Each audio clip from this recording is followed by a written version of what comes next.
Hi viewers, welcome to our channel. ప్రస్తుతం మనతో పాటు దాము బాలాజీ గారు సీనియర్ జర్నలిస్ట్ ఉన్నారు. వారితో ఒకసారి మాట్లాడదాం. సార్ నమస్కారం. సార్, పాకిస్తాన్లో ఒక పెద్ద టెర్రరిస్ట్ని అలా రోడ్డు మీద నడుచుకుంటూ వెళ్తున్నప్పుడే కాల్చి చంపేశారు సార్. అయితే అతను చాలా ఇండియా బాంబ్ బ్లాస్ట్లో కూడా సూత్రధారని చెప్తున్నారు. ఇండియన్ ఇంటెలిజెన్స్ అయి పనిచేసిందని కూడా అంటున్నారు. అసలు ఎవరు టెర్రరిస్టు? ఈ విధంగా పాకిస్తాన్లో ఉన్న టెర్రరిస్టులను ఇండియన్ ఇంటెలిజెన్స్ వెళ్ళేసి చంపేసిన ఘటనలు ఏమన్నా ఉన్నాయా? ఆ విధంగా ఇండియా చేస్తుందా? దీనికి సంబంధించిన వివరాలు ఏమున్నాయి సార్? నిన్నొక పెద్ద బ్రేక్ త్రూ అంటారు. అంటే టెర్రరిస్టులకు సంబంధించి ఒక పెద్ద దెబ్బ పడింది.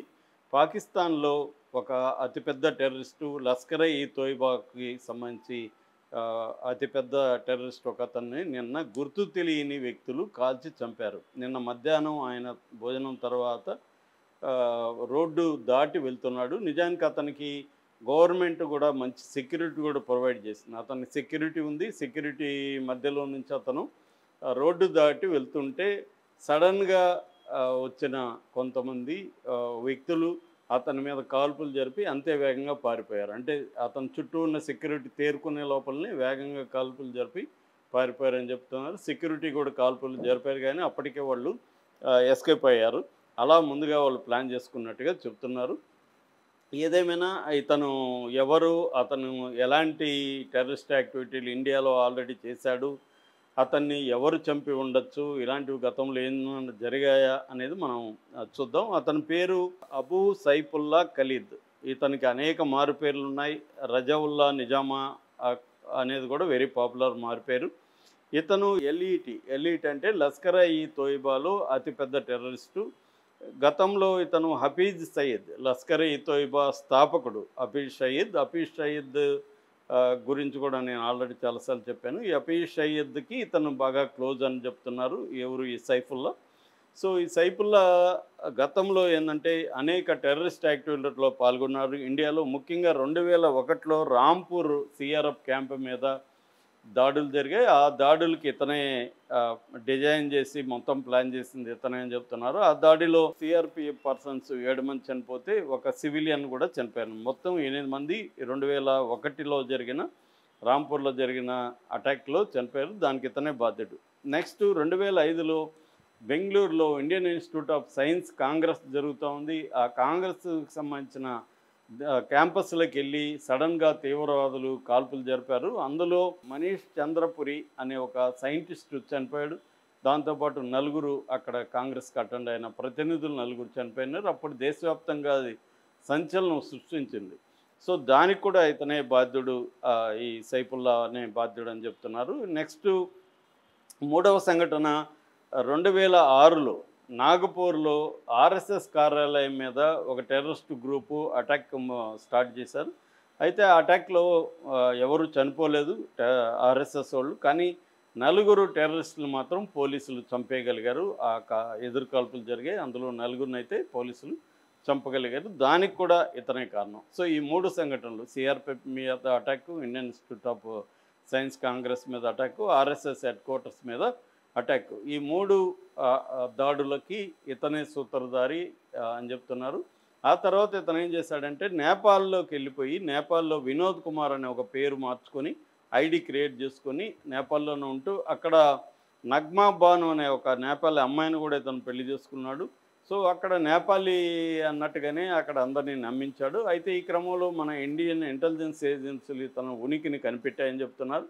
కనిపెట్టి తనని ట్రేస్ చేయడానికి ట్రై చేస్తుంటే ఆ విషయం ఇతనికి అర్థమైపోయి ఇతను పాకిస్తాన్కి పారిపోయాడు. తన నేటివ్ ప్లేస్ మట్లీ అని ఉంటుంది, అక్కడికి వెళ్ళిపోయి అక్కడ ఉంటున్నాడు గత కొంతకాలంగా. సో అతను ఉంటున్నప్పుడు అతన్ని ఎలా ట్రేస్ చేశారు, ఎవరు చంపారు అనేది ఇంకా బయటికైతే ఎవరు అనౌన్స్ చేయలేదు. కానీ పాకిస్తాన్లో ఉండే అనేక సంస్థలు దీని వెనుక ఇండియన్ ఇంటెలిజెన్స్ సంస్థలు ఉన్నాయి. ఇండియన్ ఇంటెలిజెన్స్ వాళ్ళే దీన్ని కోవర్ట్ ఆపరేషన్లో చంపారు అని అంటున్నారు. గతంలో కూడా మార్చిలో, బిఫోర్ మంత్ మార్చిలో కూడా అబూ కతల్ అనే అతన్ని కూడా ఇట్లాగే గుర్తు తెలియని వ్యక్తులు చంపారు. మామూలుగా ఏంటంటే 2 రకాల పద్ధతులు ఉన్నాయి టెర్రరిస్టులు. ఒకటి ఓపెన్గా మనం అటాక్ చేసి చంపడం. మన కాశ్మీర్లో 3 టెర్రరిస్టులని, కొట్టాయి అనే ఒక టెర్రరిస్టు నాయకుడిని, మిగతా 2 మనం కాశ్మీర్లో మన మిలిటరీ చంపింది. అట్లా రెండవది ఏంటంటే కోవర్ట్ ఆపరేషన్స్. మనకు కానీ ఇది ప్రముఖంగా చెప్పుకోవాలంటే మీనిక్ అనే ఒక సినిమా ఉంటుంది. మ్యూనిక్ అని మనం పిలుస్తుంటాం, జర్మన్లో ఏమో మించెన్ అని పిలుస్తారు ఆ పదాన్ని. అది జర్మన్లో ఒక సిటీ. సో ఈ మ్యూనిక్ అనే సినిమా 2005లో స్పిల్బర్గ్ డైరెక్షన్లో వచ్చింది. ఇందులో కథ ఏంటంటే ఇజ్రాయెల్కి సంబంధించిన ఒలింపిక్స్లో పాల్గొనడానికి జర్మన్ పట్టణంలో 1972లో మ్యూనిక్లో సమ్మర్ ఒలింపిక్స్ జరుగుతాయన్నమాట. ఆ సమ్మర్ ఒలింపిక్స్కి పార్టిసిపేట్ చేయడానికి ఇజ్రాయెల్ క్రీడాకారులు వచ్చుంటారు. అక్కడ వాళ్ళు స్టే చేసి ఉంటారు.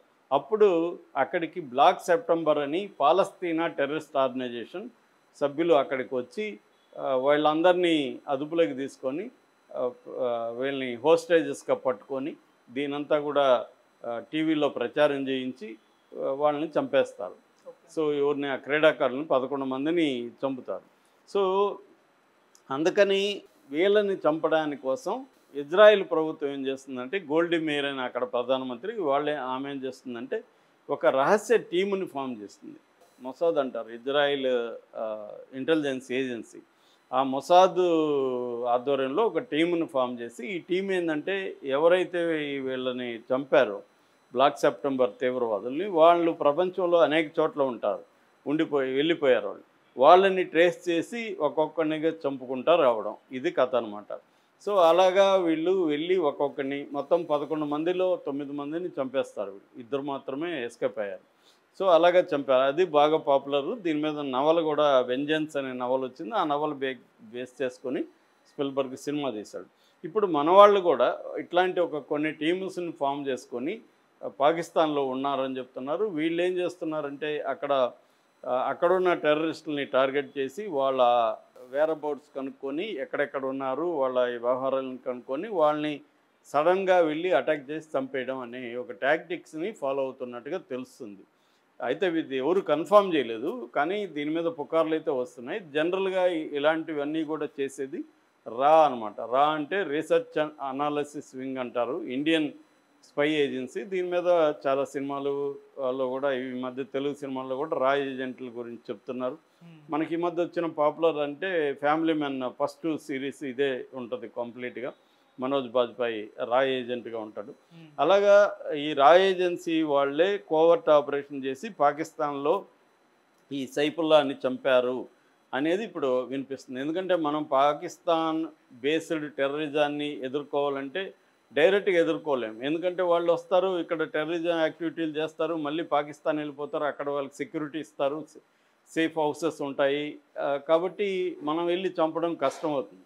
అందుకని ఇప్పుడు మనం ప్రతిసారి దాని ఏమంటారు ఆపరేషన్ సింధూర్లు చేయలేం కదా, దానివల్ల రిపర్కషన్స్ చాలా ఎక్కువ ఉంటుంది.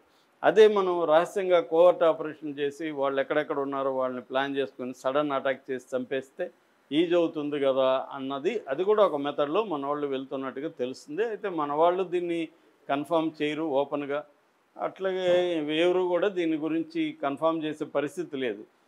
అన్ఐడెంటిఫైడ్ గన్మెన్ అనే వస్తుంది వార్త. మన కెనడాలో కూడా కెనడా అయితే ఓపెన్గానే ఆరోపించింది. ఇలాగే కెనడాలో ఉండే ఖలిస్తాన్ ఉగ్రవాదుల్ని అక్కడ మన వాళ్ళు ఇలాగే రా ఏజెంట్లు చంపారనేది గతంలో ట్రూడో ప్రధానమంత్రి ఆరోపించాడు. అప్పుడు మనకి కెనడాకు కూడా డిప్లొమాటిక్ వార్ అనేది కూడా కొద్ది రోజులు నడిచింది. అలాగా ఇది అన్ని దేశాలు చేస్తారు. అమెరికా దీన్ని ఎక్స్పర్ట్గా చేస్తుంది. అమెరికా బ్యాచ్ ప్రతి దాంట్లో అసెట్స్ అంటారు వాళ్ళు, అంటే వాళ్ళకి సంబంధించిన హైర్డ్ కిల్లర్స్ని పెట్టుకుంటారు ప్రతి రాష్ట్రంలో, ప్రతి దేశంలో. సో ఎవరైనా చంపాలనుకున్నప్పుడు వాళ్ళకి చెప్పి వాళ్ళ ఫోటో అది పంపించేస్తే వాళ్ళే అక్కడ ఫినిష్ చేస్తారు. ఇక్కడ నుంచి వెళ్ళాల్సిన అవసరం లేదు, అక్కడ ఆల్రెడీ అసెట్స్ని పెట్టుకుంటారు. అలాగా ఇండియా కూడా పాకిస్తాన్లో ఈ అసెట్స్ని డెవలప్ చేసింది. సో ఇప్పుడు వీళ్ళకి ఆల్రెడీ ఫోటోలు అవన్నీ డీటెయిల్స్ ఇచ్చింది. వాళ్ళని ఐడెంటిఫై చేసే దాంట్లో ఉంటారు. అందుకనే మోడీ